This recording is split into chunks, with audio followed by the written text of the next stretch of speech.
Radio of EDES Broadcast Group Incorporated.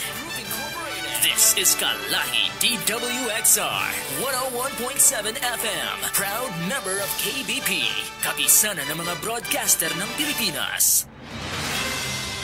Disclaimer, ang mga pahayag, komento, pananaw o opinyon ng anchor at mga panauhin sa programang ito ay hindi opisyal o personal na pahayag, pananaw o opinyon ng DWXR 101.7 FM at sa management and staff ng himpilang ito. Disclaimer. The views and opinions expressed in this program are those of the speakers and do not necessarily reflect the views or positions of DWXR 101.7 FM management and staff.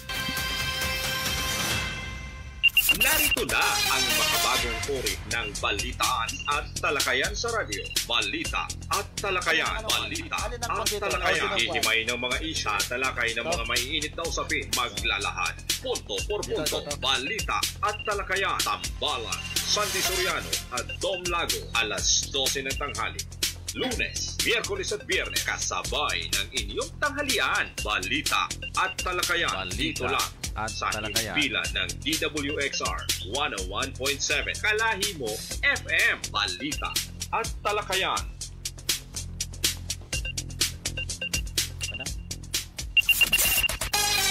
At ngayon, narito na ang tambalang Tom Lago at Sandy Soriano sa Balita at talakayan. Balita at talakayan.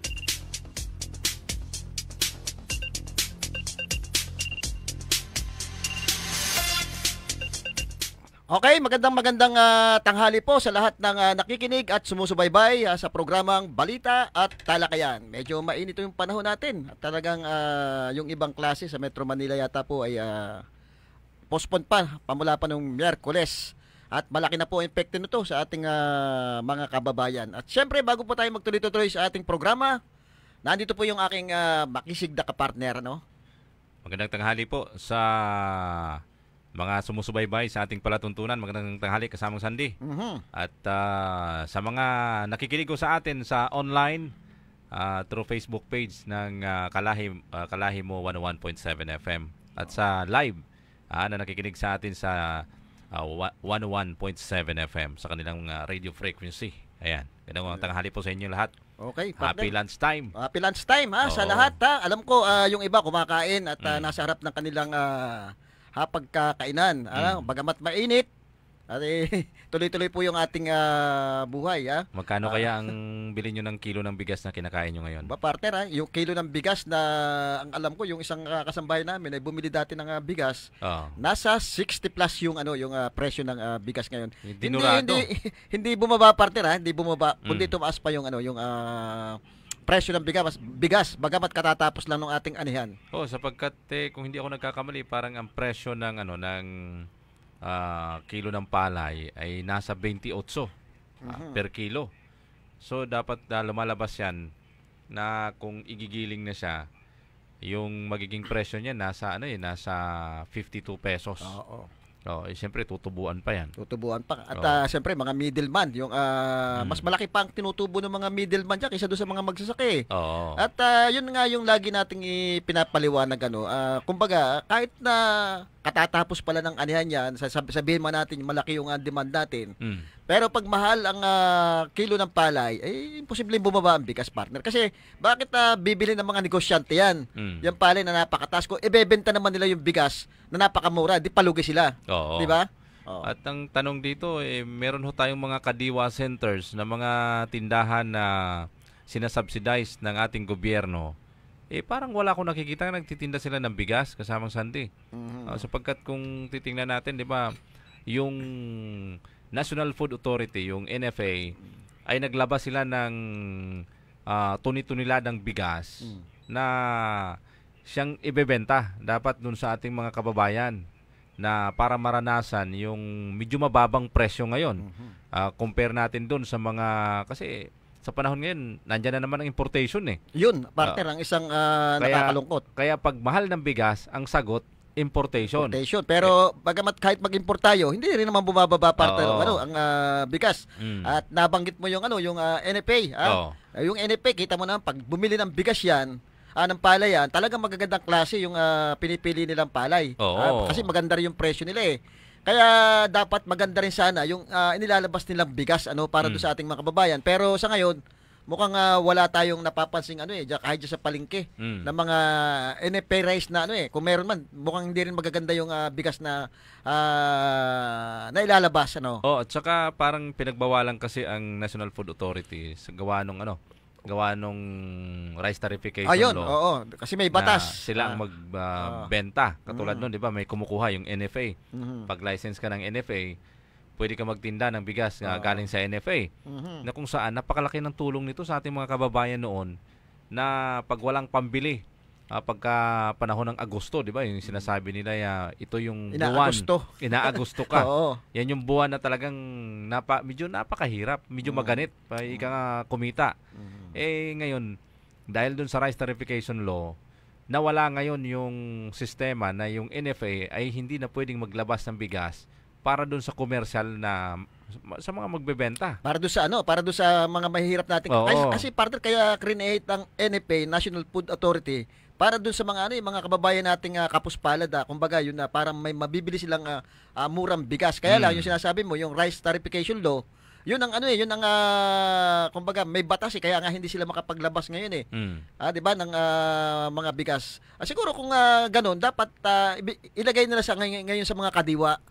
Dahil yung isa sa mga tinitingnan nila noon, kung makapaglabas man yung NFA ng mga paninda sa labas na halimbawa may bibili ng mga nagtitinda ng bigas, mostly yung bumibili diyan yung mga big time na rice traders din Hinahalo lang nila. Kumbaga nire-repack nila. Parang nire-rebag lang yan.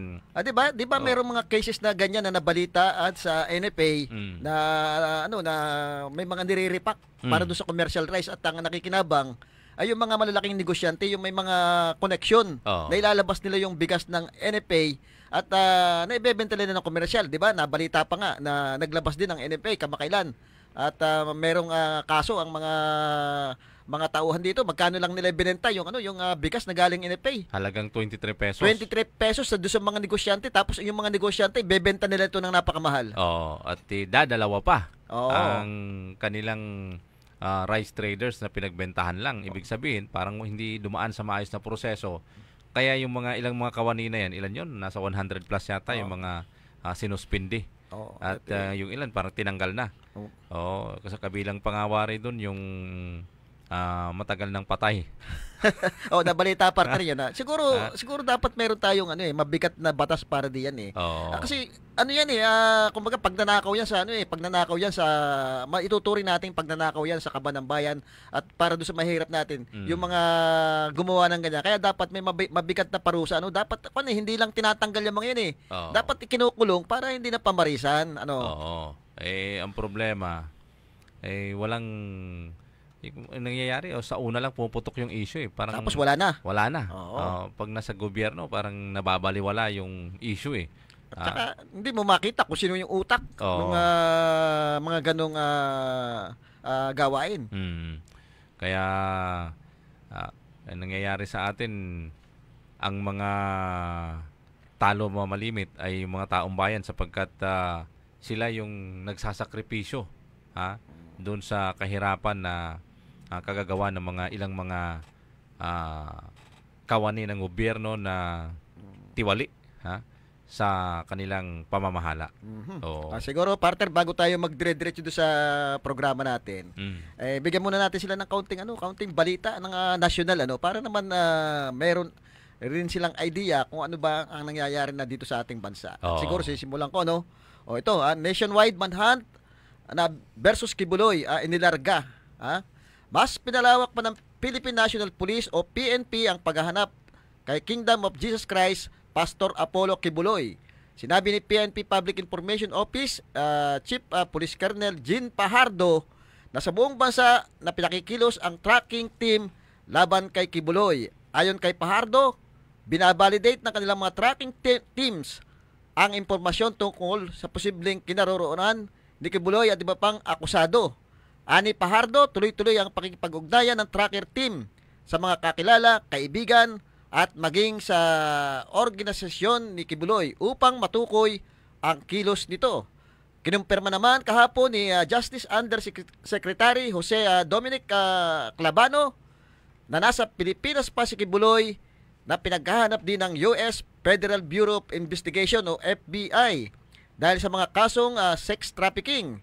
Tungkol naman sa hold departure order laban kay Kibuloy, sinabi ni Clavano na naghain na ang prosekusyon ng mosyon para rito.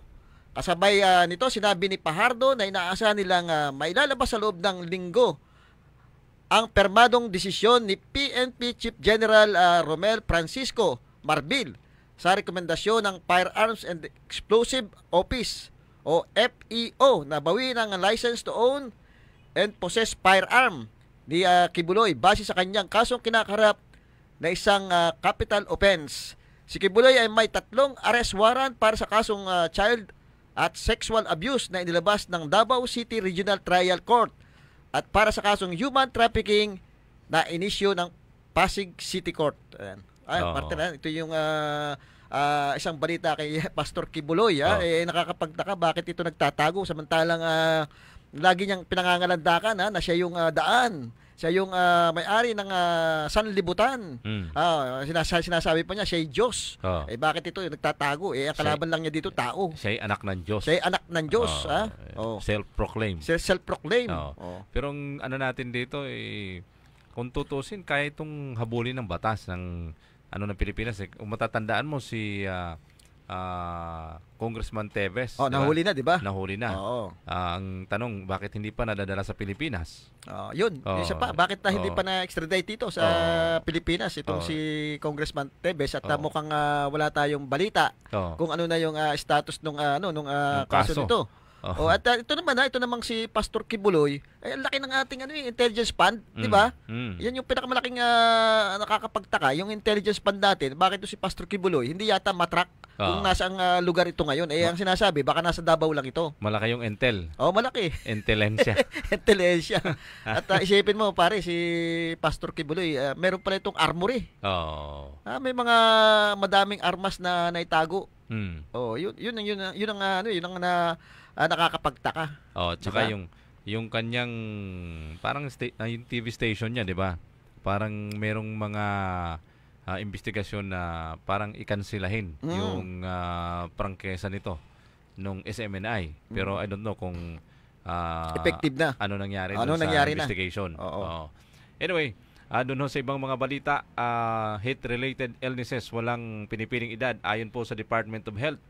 Pinayuhan po ng Department of Health o DOH ang publiko na pag-ingatan ang kanilang kalusugan kasunod na rin ng matinding init na naranasan sa bansa.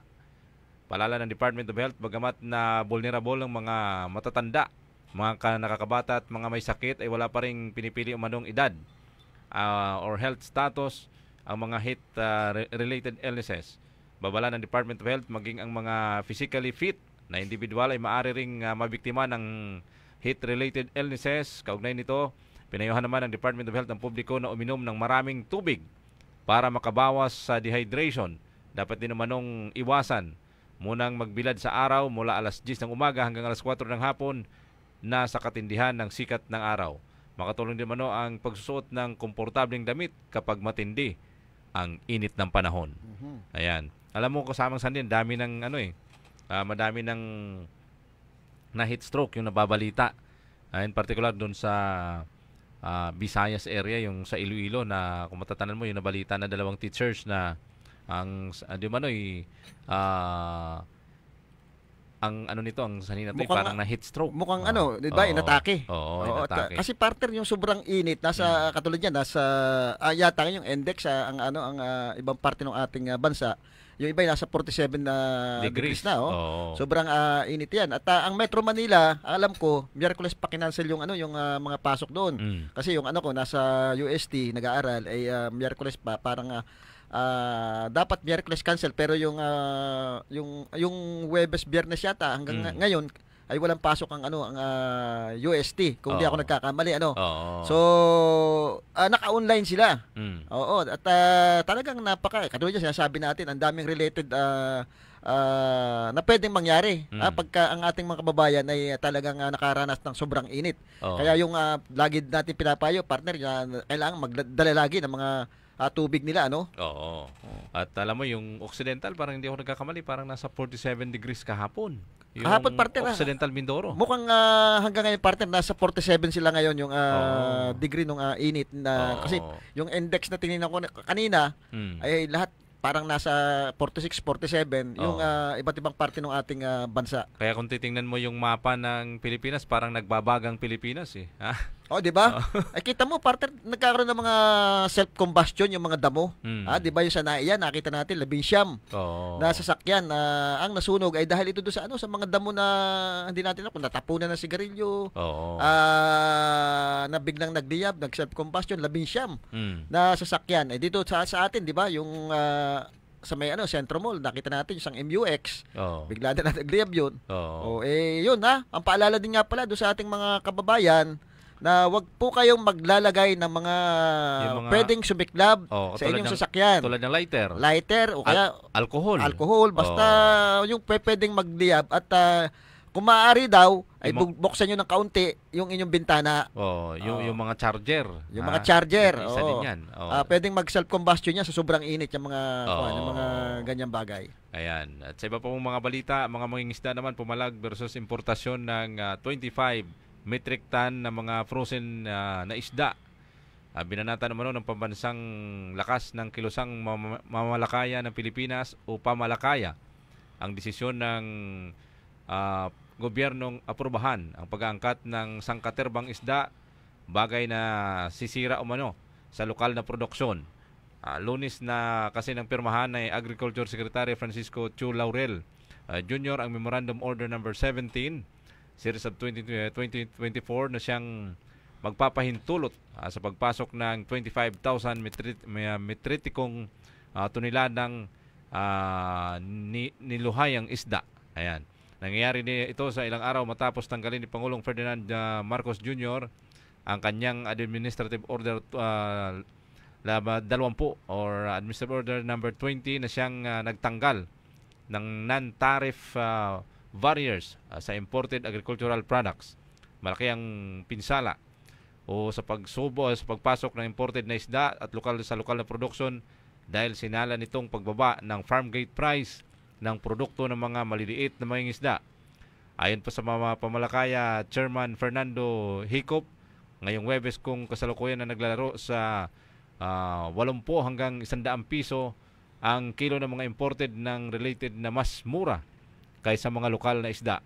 Nakatakdang iangkat ang mga frozen pelagic fish mula sa unang araw ng Oktubre hanggang sa ika-21 ng Disyembre bago ito tuluyang bumaha sa palengke. Ayon sa Memorandum Order Number 17, sinabi pa ng memorandum na 80% ng maximum importable volume ng isda ay aabot sa 20,000 metric ton ang ibibigay sa registered importers na sa kabilang ng commercial fishing sector ang nanatiling 20% o merong 5,000 metric tons ay ibibigay naman sa mga fisheries association or cooperatives na kinakailangang makarating ang mga isda bago pa sa ika-25 ng Enero taong 2025. Ayun, medyo partner nakakapag-isip yung balita na yun. Isipin mo, ang Pilipinas ay napapalibutan ng dagat. Tapos ito, mag-i-import tayo ng mga isda. Saan manggagaling itong mga isdang ito? China. Sa China, di ba? Nababalita nga yung isdang hinuhuli ng mga yan, mismong din sa karagatan din natin. Para naman tayong ginigisan niya sa sarili mantika. Di ba, gano'n naman talaga pagka kulang tayo sa supply. Kung tutusin, hindi naman tayo kulang sa supply ng isda Marami ho itong isda yung nahuhuli dito sa atin, di ba? Kung dito nga lang sa ating lalawigan, tingnan mo yung mga nakaraan, yung mga isda na kusang tumatabi dyan sa dalampasigan ng San Teodoro. Sa Occidental. Meron sa Occidental, meron sa Nauhan. mayaman ho yung lalawigan ng Oriental Mindoro sa isda. Mayaman, parte siguro ang kailangan talaga partner dito, yung suporta ng ating gobyerno sa mga mangingisda. Parang ano yan parang sa bigas sa pagsasaka. 'Di ba? Para yung import natin ng import. Siguro mas maganda kung talagang seryoso ang ating gobyerno. Suportahan nila yung ating mga magsasaka, mangingisda pagdating diyan sa kanilang mga trabaho. Aba, isipin mo yung sinasabi natin, napakayaman ng ating karagatan. 'Di ba? Ang dami namang nahuhuling isda. Bakit kailangan mag-import natin? Anong problema natin? Yun siguro ang dapat alamin bakit tayo mag-i-import? Anong nagiging problema natin? Anong kulang sa mga mangingisda? At saka isa pa, yung mga mangingisda kasi natin, umuunti na sila kasamang sandi. Sapagkat yung ilang mga mangingisda, nag-iba na sila ng trabaho sapagkat nakita nila na napakaliit nung kita nila. Na mahirap yung trabaho. Maliit yung kita sapagkat mataas ang presyo ng diesel, mataas ang presyo ng gasolina. Tapos pagdating dito, pagka sila na yung magbebenta, napakamura. Sapagkat nandyan yung mga middleman na sila ang mas malaki ang kinikita kumpara mo doon sa mismong umaaktong gumagalaw doon sa karagatan.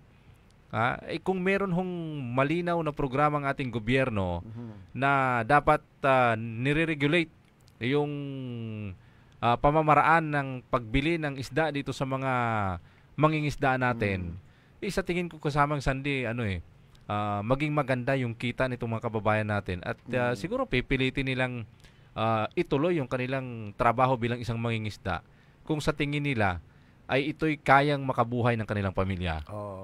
Parte nabanggit mo naman simpleng-simple lang yung problema, 'di ba? Kaya nawawala yung ating mga magsasaka dahil do siguro yung mahal yung diesel, mahal yung mga gamit. Siguro dapat ito ang tingnan ng ating gobyerno. Tingnan natin kung bakit kumbaga kumakalas na pati magsasaka, parang ayaw na magsaka. Tingnan yung problema nila. Ano ba yung nagiging problema nila para sila ay sipagin diyan sa pangingisda, pagsasaka, at yun siguro ang isuporta ng ating gobyerno. Dapat meron yung kakulangan. Dapat yung programa ho ng Bureau of Fisheries and Aquatic Resources ay angkop at mas mabilis makakatulong doon sa ating mga mangingisda. Actually, meron tayong mga fishing ban na mga panahon, 'di ba? Kasama Sunday. Sa loob ng isang taon, merong mga lugar na may pinagbabawal yung BFAR. Para makapagpahinga, di ba? Makapagpahinga yung isang lugar at mayroong pagkakataon na makapag-itlog. Dumami yung mga isda. Yung mga isda. Di ba? Tapos, kita mo sa China, yung mga mangingisda ng mga China, ng mga Chinese fishermen, wala silang hindi regulated yung kanilang mga net yung mga fishing nets nila Merong maliliit, kaya halos lahat dala. Kaya pag pumasok sila sa bakuran ng Pilipinas, sa West Philippine Sea, doon sa kanilang South China Sea, ay dala lahat. Kaya yung mga galunggong minsan na sinasabi nilang imported, galing din ho sa atin yan. Ang lang dyan, ang pinagkaiba lang dyan, yung mga fisherman na humuli dyan ay yung mga Chinese. Alam mo, minsan kahit dito sa ating probinsya, dito sa Calapan Public Market, minsan may nakikita ko dito mga frozen meat, fish, yung mga tulingan, nakalagay. Tingin ko bakit ito frozen ito mukhang kinukulang din ang ating probinsya, ang ating probinsya pagdating sa isda, bakit may mga frozen na dumadating?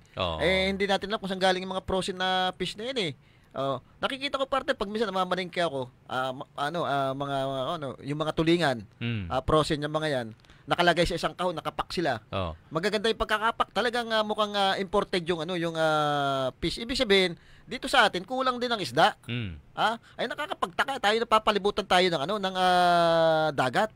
Kasi ang nangyayari dito sa ating kasamang Sunday, yung mga malalaking mangingisda dito sa atin, yung may tinatawag nila yung mga bakulong, magaganda yung klaseng mga isda na huli ng mga yan Ang problema, kung may napapansin kang mga refrigerated close ban na nakalagay ay yung perishable goods na nakalagay perishable goods, di ba? Ay mga isdang laman yan galing dito sa atin, dinadala ho yan sa Metro Manila, yung mga isdang mga magagandang klase. Sa mga hotel. Yung mga mamahalin. Sa mga hotel na dinideliver yan mga 5-star hotel. Merong mga tuna dyan. meron diyang yung mga mamahaling isda na yung tawag doon, yung mga lapu-lapu. Mga lapu-lapu, yung mga isdang yung pula. Mga parte, kasi yan parte dinadala doon sa mga mga malalaking hotel. Oo. Kung yan ay binebenta dito sa atin, at kung marami sigurong supply, tingnan mo pagka dagsa yung tulingan, di ba, murang isda sa atin. Nung kailan lamang, umabot ng 120 pesos lang kilo ng tulingan. Pero nung mga nakaraang mga taon kasamang sandi, naranasan ko bumili ng tulingan, 50 pesos lang kilo niyan eh. Nung una. Nung una. Pero ngayon, wala ka nang mabibili ngayon. Pero ngayon, yung mabibili mo dyan siguro, yung halagang, di ba, pati yung isdang tamban, yung... Pati yung manamsi, dati halos pinamimigay lang yan eh. Ngayon, 10 piso. Ngayon, magkano, inaabot na ng 140, 170. Kaya, siguro, napapanahon na ho para tulungan naman. Bigyan naman ng, although may mga tulong yung ating gobyerno, yung ating Bureau of Fisheries and Aquatic Resources, meron silang mga pinamimigay na bangka, ay tulong pinansyal doon sa ating mga mangingisda. Pero tingnan pa rin ho natin. Tingnan pa rin ho natin kung ano ba ang nagiging ugat ng problema. Sapagkat bakit kailangan nating mag-import ng isda? Kung titingnan natin kung sa consumption lang ng ating lalawigan, ng ating bansang Pilipinas, sobra-sobra pa. Yung mga isdang mahuhuli sa ating karagatan, bakit kailangan pa natin ng importation? Ito ba talagang sagot sa kahirapan? Yun parte parang ang gobyerno natin, itinali na tayo sa importation. Lahat na ini-import natin ultimo bigas, sibuyas, mga pagkain gulay. Parang doon na tayo nakatali baga sa ganung sistema na dapat hindi naman. Siguro alam mo malaki yata kinikita pag nag-i-import ka kaysa doon sa tulungan mo yung ating mga magsasaka, tulungan mo yung ating mga mangingisda. Hindi sila kikita diyan ng mas malaki pagka nga naman nag-i-import, lalo na yung mga tiwaling official kasabwat na yung mga importer. Malaking kinikita nila diyan kaya siguro diyan tayo tinatali sa sa importation Pero agwatan ho natin yung issue na yan sapagkat mas maganda siguro kasama sa makuha rin natin yung ilang panig ng BFAR, ng ating gobyerno, ng ating Department of Agriculture, kung ano ba talaga yung malinaw na programa nila dito sa ating mga magsasaka, sa ating mga mangingisda, para maibsan naman alam mo, partner, kahirapan. Alam mo, partner, last kailan ba yun nung sa Congress, isa doon sa inilaban ni na Congressman Ardan Panaligan, yung Department of Agriculture, kasi nakikita nga ni Congressman Ardan Panaligan mukhang natatali tayo sa importation ng bigas na pwede namang paunlarin yung ating agrikultura dito sa ating bansa. Kaya nga yung sinasabi nga niya yung 15 million na billion ba yan? Billion na budget ng agriculture. 15 billion ng Department of Agriculture last year. Ngayong taong ito ay naging 30 billion para lang maibsan yung ating importation. Siyempre hindi naman bigla-bigla yun yun doon sa mga magsasaka ang problema parang mabagal yata yung dating nung tulong sa ating mga magsasaka. Mukhang kahit hanggang ngayon parang nag-i-import pa rin tayo ng bigas hanggang ngayon. Ang sistema kasi, ang ginagawa minsan, para napapansin ko lang, saka sila gumagawa ng importation pag ang panahon ng tag-ani, halimbawa tag-ani, saka naman sila nagpo-purchase ng sinasabay. Sinasabay. Para sa tingin ko naapektuhan yung mga magsasaka natin, yung local production, sapagkat merong imported na dumadating So yung bigas natin, madami sa market, bababa ngayon yung presyo ng palay. Bakit hindi nyo gawin yan na halimbawa pagka wala pang anihan, saka nyo paratingin yung importation na yan? Hindi ngayon may hoard ng mga nag-hoard ng bigas para hindi nila manipula ang presyo, di ba? Dapat yun ang ginagawa. Kasi nga, partner, kasi kaya daw nag-i-import para magmura ang bigas. Di apektado yung ating mga magsasaka. Ang problema, hindi naman namura ang bigas, partner. Nire-repack lang nila yung murang kuha nila sa yung mga imported na bigas. Mura lang kuha nila dyan Itong mga tiwaling negosyante, nire-repack yan, ginagawang commercial rice, at mahal ding ibinebenta. Tingnan mo minsan yung ilang mga backloader natin dito sa Mindoro. Pag tumawid sa kabila, ang dala nila bigas. Pagbalik nila bigas ulit, pero imported 'yon. Hindi ho natin sinasabi kung sino-sino mga gumagawa niyan. Tamaan na ho yung dapat tamaan yung gumagawa nito sapagkat may mga nagsasabi sa atin na yung ibang truck nila pag tumawid, Mindoro rice ang dala. Pagbalik naman imported rice. Ang gagawin, ihahalo nila doon sa local rice ng Mindoro. Re-repack. Yung tawag dito, yung mga imported rice. Tapos i-rebag ngayon, ang tatatakan ulit ng Mindoro rice pero may halong imported na yon. Kaya minsan pati doon sa market natin sa sa Manila, kasi may mga market pag sinabing Mindoro rice yan, magandang klase yan. Siyempre pag hinahaluan at dinadala doon sa Manila yan, masisira yung yung pagtingin sa ating bigas dito. Kaya minsan yung nagdinegosyo naman, huwag naman masyadong mandaraya sapagkat yan naman ay mas mainam na kayo nagdinegosyo ng mas maayos. Kumbaga, yung tiwala ng mga consumer sa inyo, dapat ay nariyan. Hindi yung kumikita kayo dahil sa pandaraya nyo. Oo. Siguro parinig muna natin itong isang may project si Congressman Arnan Panaligan. Napakaganda ng project niya diyan. Sa parte ng San Teodoro. Ito yung isa doon sa mga pinundohan niya, yung Farm to Market Road. Paririnig natin sa ating mga mga kababayan para meron silang alam kung ano yung ginagawa ng ating kinatawan ng unang distrito.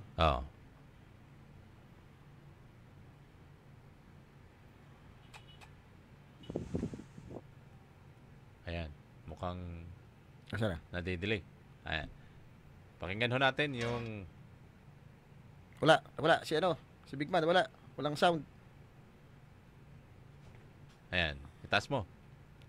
6, sir, 6. Number 6. Ayan. Wala. Audio na, sir. Kaya ulitin mo. Ulitin mo. Ayan. Audio, tema audio. Okay, tuloy-tuloy tayo at habang inaayos yung ating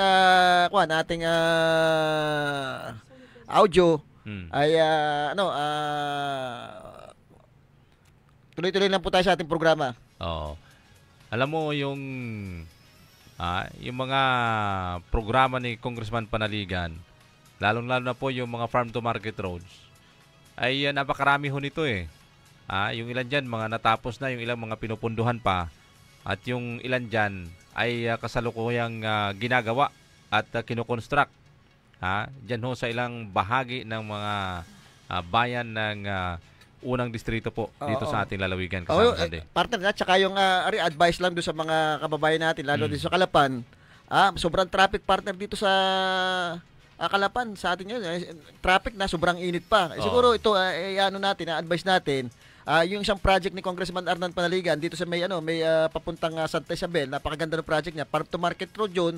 At the same time, pwede kang dumaan diyan pag papunta ka ng Baco, papunta ka ng Summer, Canubing, Puerto Galera. Kung wala ka rin naman dadaanan dito sa sa bayan ng Calapan, sa mismong proper, pwedeng diyan ka na dumaan para hindi ka matraffic. Doon sa mga nagmamadali. Actually, kasamang Sandy, napapansin ko yan, napakarami nang dumadaan sa area na yan Oo. Ako nga, pagka pumupunta ako dyan sa parting Balite, dyan na ako dumadaan sapagkat hindi siya gaano ka-hassle sa traffic. Dire-diretso pa yun. Ang problema lang, partner, diyan, sana may ayos yung ibang poste diyan na parang siyempre tapos na naman yung term ni Congressman Arnan Panaligan, hindi na tanggal yung mga poste. Sana naman kung sino yung tamang ahensya ng ating gobyerno o kaya barangay ay ipaalis na nila yung mga posting nasa gitna diyan kasi kapakinabang yung daan na yan Isipin mo, napakaganda dumaan niya, makikita mo puro green, palayan. Di ba? Okay, parinig natin yung isang project niya na dito, Farm to Market Road din ito Tayo narito ngayon sa isang punubunduking bahagi ng bayan ng San Teodoro sa Barangay Bigaan. At ating pong dinalaw itong ating proyekto, itong Bigaan to Kagutayan Circumferential Road. Ang proyekto ito ay kakahalaga ng 90 million pesos, 90 milyon. At itong proyektong ito, nakumpleto na ang phase 1 ng Bigaan to Kagutayan Circumferential Road. Ang halaga ng phase 1 ay 30 million pesos na ating inilagay sa 2023 national budget. Ang phase 2 ay 30 million din at isasama natin sa sunod na budget ng national government. At yung phase 3, another 30 million ay ating ding isasama sa national budget para makompleto na ang proyektong ito. Ano ba kahalagahan ng proyektong ito? Ang daang ito, ang Bigaan to Kagutayan Circumferential Road Project ay tumadaan sa agricultural areas ng bayan ng San Teodoro. Partikular, ay mga pananim, mga fruit trees at vegetable areas ang makikita sa lugar na ito. Kaya napakalaking tulong sa mga magbubukid, sa mga magsasaka ng San Teodoro ang proyektong ito.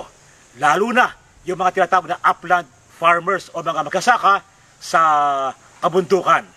Ito po ay isang Agila project. Ang ibig sabihin ng Agila ay aksyon ng gobyerno at inisyatibo sa larangang legislatura. Pinantuhan natin sa Kongreso ang proyektong ito at isinama sa national budget.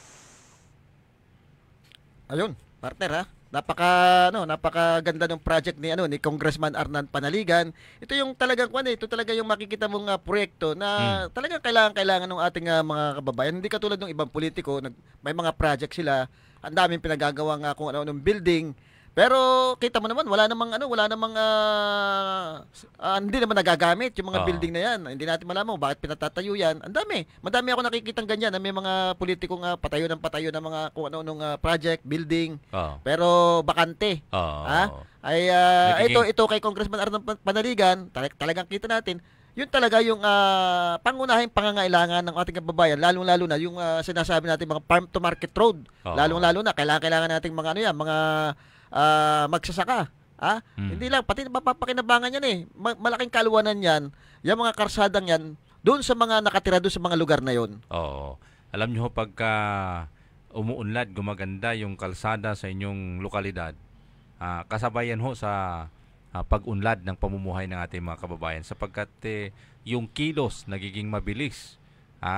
Yung pagdala ng produkto from farm to market ay mas mabilis, mas mababa yung halaga ng pera na nagagastos natin sa pag-travel sapagkat hindi na mahirapan yung ating mga kababayang mga magsasaka para i-travel, i-transport yung kanilang mga produkto direkta doon ho sa mga merkado.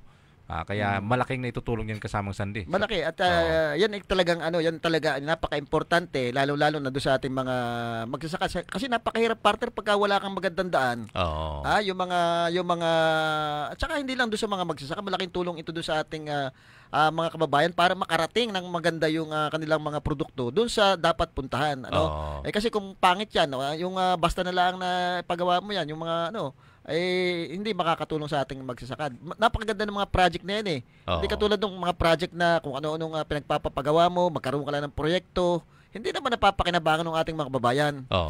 Pero alam mo kasamang Sandy pagdating ho dyan sa mga projects na ginagawa ni Congressman Panaligan, pero alam mo sa panahon ngayon, sa itong buwan na ito, lalong-lalo na nung inabot yung mga resibo, bill ng kuryente ng ating mga kababayan, umaaray sila sapagkat kitang-kita ho yung paglobo, paglaki ng kanilang mga bayarin. Yung isang kaibigan ko dyan sa parting Parang, yung dati daw niyang binabayaran na 4,000, naging 6,000 yung kanyang bill sa kuryente. At naitanong ko naman ito sa isang yung nagbibigay ng resibo, yung nagre-reading, tumaas di umano ng 2 piso ang yung bayarin natin, yung per kilowatt ng ating kuryente.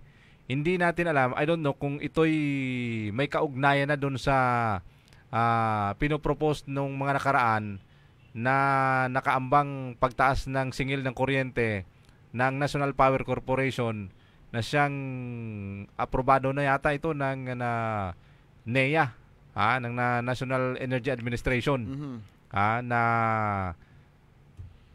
ang halaga. Naaprobahan na ba ng yung nilalaban ng ating mga kababayan, 'di ba? Merong nakaambang pagtaas ng taripa. Alam ko ito'y kasama yata ang Ormeco sa nagpoprotesta dito na wag ito din muna yung pagtaas. Hindi ko lang alam kung ito'y naipatupad na kasi na-implementa kasi ang reklamo nga ng ating mga kababayan ngayon, hindi natin alam kung bakit biglang tumaas yung taripa nila ng kuryente. Ito ba'y dahilan doon sa pagtaas na tinatakda ng National Power Corporation or may ibang dahilan? Ang batay naman doon sa nakausap ko na na meter reader, ito'y di umano'y kaugnay doon, nagtaas daw ang mga supplier, ang tag dito, yung mga power producer, yung sa generation. Ay, I don't know kung yung generation charge ba ay ito'y sinisingil ng ilang mga kumpanya na siyang nagpo-provide ng kuryente bilang isusupply ng Oriental Mindoro Electric Cooperative. Ang pagkakaintindi ko, yung pagdating sa generation, di ba? Sa generation charge, yung sa pag-generate ng power, di ba? Dumadaan yan sa linya ng ano, di ba? Ang may gawa niyan ay Ormeco. So yung mga charges, makikita mo dun sa ano ngayon, tumaas na rin eh. Kung dating halimbawa yung 8 centavos nagiging 16 centavos yung yung ilang mga rates nila doon eh. Kasi ang daming mga charges eh. Environmental charges, yung generation charge, system losses, mga ganun. Hindi natin alam kung ito'y kasama na doon sa petisyon ng Ormeco, di ba? Yung Ormeco ay nag-file ng petisyon para pigilan ang pagtaas ng presyo ng singil ng kuryente sa kanila nitong mga power producer na siyang dinidistribute ni Ormeco doon sa mga sa mga consumer natin, tulad natin. Pero 2 pesos eh. Napakalaki. Sabi nga nung isang kaibigan ko, biruin nyo sir, 2,000 ay isang kabang bigas na ito eh. Mukhang ang reklamo nga nung iba, may mga nakakausap po, parang mga nasa 1,000 pesos yung naidagdag sa dati nilang bill. Oo. Ewan ko kung may katotohanan niya, pero depende yata dun sa laki ng bill mo. Katulad nung sa isang kaibigan ko, almost 2,000 pesos yung itinaas ng kanyang bayarin. Pero sa akin, mga nasa nasa 800 to 1,000 doon lang naglalaro kasama sa Sunday. Pero malaking bagay pa rin sa kukunti na lang idadagdag mo, kalahating kabambigas na eh. Malaking bagay, partner. Malaking kabawasan yun do sa kinikita ng ating mga kababayan. Yung bill ng kuryenteng dagdag singil na yan. Oo. Ang tanong dito, sana ang tanong dito, paano ngayon ang tulong ng pamahalaan na para maibsan naman at para ikangay mabawasan naman yung pasanin ng ating mga kababayan, in particular sa bayarin sa kuryente. Yung sinasabi nga nila, tayo'y gumamit ng solar. Yung mga solar na yan. Although magagamit natin sa gabi yan, pero hindi ganun katagal kasi kasamang sandi pagka yung mga solar lamps lang natin kailangan din mamuhunan ka ng mas malaki para mapalitan mo yung supply ng electric cooperative na ginagamit mo pagka gumamit ka ng solar. So ang sabi ko, magkano ba magagastos? It takes mga 100,000 mahigit kasamang sandi. So medyo mabigat para sa atin 'yon, di ba? Na pag tayo nag-convert into solar, medyo malaking puhunan din. Although nakakatulong, pero sana ho ang sasagot nito ay yung ating gobyerno kung papaano nila solusyonan yung nakaambang mga malalaking halaga ng per kilowatt na binabayaran ho natin sa ating electric consumption. Yun. Oo. Dapat partner At siyempre binabati ko partner si dating Deputy Speaker Congressman Doyle Leachon. At alam ko ay balita ko tatakbong mayor 'yan. Wala pa tayong kumpirmadong balita kung anong tatakbuhang posisyon itong si Mayor Doyle Leachon. Pero siyempre, inaantay din ito ng ating mga kababayan, lalo-lalo na dito sa Calapan.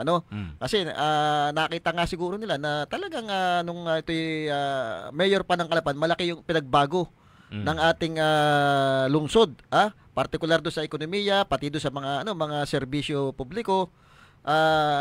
Marami sa edukasyon, 'di ba? Sa panahon ni Congressman sa panahon ni Mayor Doyle Leachon nung panahon niya, doon na buo yung doon na sa batas yung orange card na ang laking tulong para do sa ating mga kababayang mahihirap kasi kahit papaano meron silang inaasahang tulong pag na-hospital sila o kaya pag nangangailangan sila ng mga gamot. Malaking tulong itong health card na na isang batas ng kapanahunan ni Congressman Arnan Panaligan. Siyempre sa panahon din niya, ang dami partner na na-accomplish nitong si dating Congressman, dating Mayor Doy Lecho nung panahon niya. Sa kanya din nag-umpisa itong City College City College. At itong City College dito, partner hanggang ngayon, talagang napakarami ng kababayan nating mga estudyante, yung mga walang kakayanang estudyante na mag-aral ay mga nakapagtapos na ngayon at nakakatulong na rin sa kanilang mga magulang.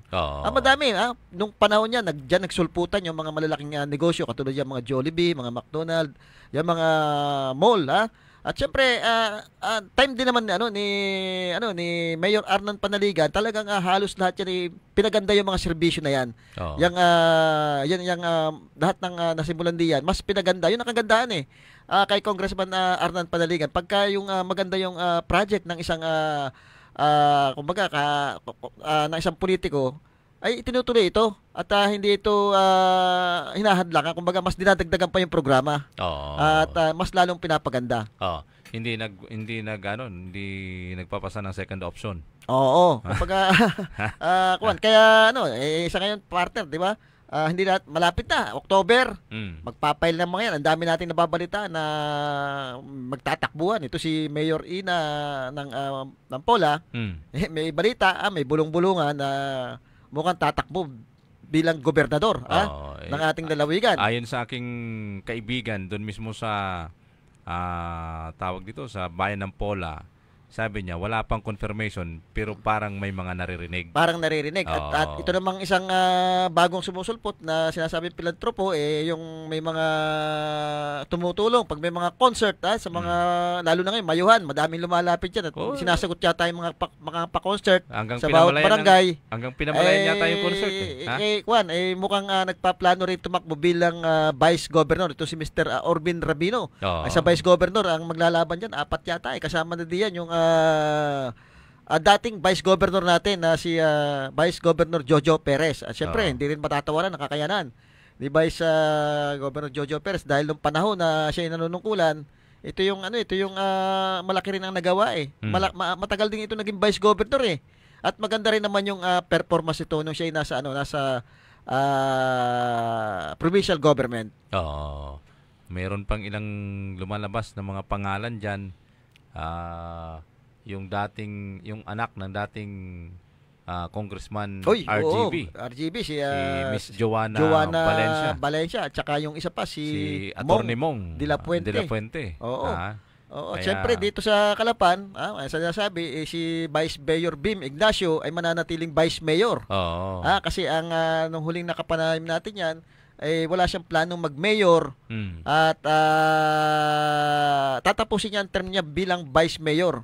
Hindi na lang natin alam kung may pagkakasundo na sila ni dating Congressman Doy Lechon doon sa partido. Pero mukhang na kay Vice Bim, lahat yata ng halos lahat ng konsehal ay na kay Vice Bim yata. Parang natitira na lang yata doon sa kasalukuyang administrasyon ng city government ay isang konsehal na lang kung di ako nagkakamali ay si Konsehal Jel Magsusi.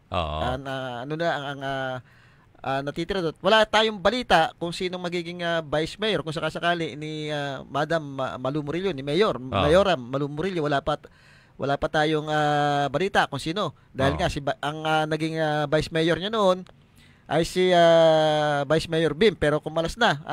Kumalas na. At ang isa dating nababalita ay itong si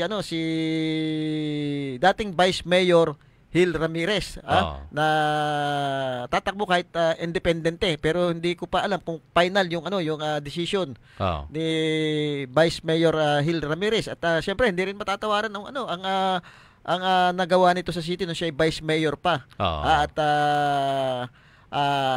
kahit papaano talagang yung kanyang mga tao intact pa rin doon sa mga bawat barangay. Kaya magandang laban yan. Kaya yung ilan namang mga bulong-bulungan sa southern part, yung labanan ng congressman doon na magiging kalaban ni incumbent Congressman Alfonso Boy Umali. Itong si Vice Governor AJ Falcon. Ay kakana bilang congressman ng 2nd District. At siyempre, at itong isang kapatid ni Governor Bons Dolor, itong si dating mayor ng Puerto Galera, si Provincial Administrator Hubert Dolor. Alam mo, partner, yan nakuha ko yung balita na yan. Doon sa mga kapitan din ng South. Kasi kasabay ko yung mga kapitan ng South nung gabi na mabangga yung yung paskat, nung mabangga nung isang barko, ay kasabay ko, puro kapitan ang naandun. At ang sinasabi nga ay galing sila sa isang pagtitipon doon. Ngayon dapat hindi pa sila uuwi. Ay pinauwi daw sila ng ating gobernador at parang merong mga ayudang ibibigay yata programa para kinabukasan. Siyempre nakakwentuhan ko yung isang kapitan doon tungkol doon sa politika doon na sinasabi nga ay ito daw Mayor Dian na si Mayor Elgin Malaluan ay ang tatakbo daw bilang mayor ngayon ay yung anak. At ang posibilidad na mag-vice governor, vice mayor ay itong yung singer si Lito Camo. At natanong ko din doon sa congressman ay mukhang yun nga ang matunog doon na maglalaban yung tatlo. Yung incumbent. Congressman Alfonso Umali. Hindi mo naman matatawaran itong taong ito. Wala pa itong talo. Sa election talagang maganda rin yung performance ito. At susubok itong kapatid ng ating Governor Bons Dolor na si P.A. Hubert Dolor. Yun ang sinasabi nila. At ito nga si Vice Governor E.J. Falcon. Diyan balita rin partner. Hindi ko lang alam kung kumpirmado na itong ating kasalukuyang Ormeco, yung GM manager natin, hindi ko lang sigurado, mukhang tatakbo daw mayor diyan sa parte ng Victoria. Pero wala pa tayong kumpirmasyon diyan. Tsaka nakita ko yung post, mukhang nagpaparamdam. Kaya antay tayo at lalabas din sa tawas kung sino yung mga yan. At siyempre, bago tayo, babatiin ko muna yung aking kasambay diyan, si Digna Lakdaw ng Bansud na laging nakikinig doon sa ating programa. Anyway, wala na ho kaming oras. Araw ng Lunes, kita-kita po tayo ulit. Tumlago po at syempre, sa ating palatuntunang Balita at Talakayan. At syempre, si Sandy Soriano po ang inyong nakasama sa balitang sa programang Balita at Talakayan. Maraming salamat po. Magandang hapon.